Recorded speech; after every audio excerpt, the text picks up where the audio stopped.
Laura in Connecticut, you're up.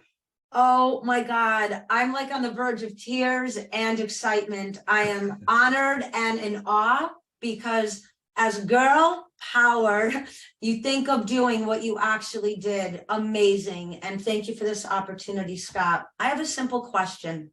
What is your go-to skill when doubt or insecurity settles in? I love that. So I think I've worked really hard to recognize it and not go down that slippery slope. So I think, I don't want to say just creating perspective, but that's a lot of it, is working hard to reassociate that with getting caught up in it and letting myself dwell on it, to being like, oh, I know what this feels like. I know where this goes.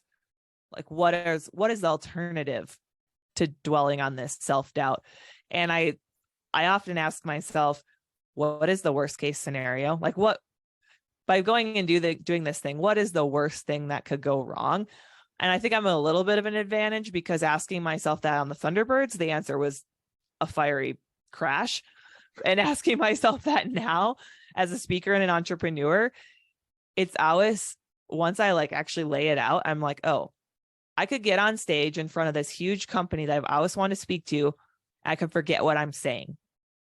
I could stand there for a second and pause while I collect my thoughts. Is that bad?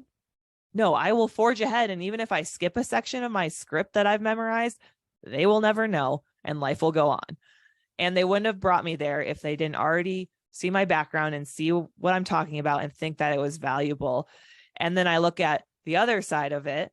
I'm like, what is the best case outcome of going to do this thing? And I almost always see that drastically outweighs the small chance of the worst case scenario happening. And so I think just consciously creating that perspective and catching yourself, it's huge. And you can do it over and over, because doubt will creep in. I don't think that ever completely goes away. Thank you so much. Thank you.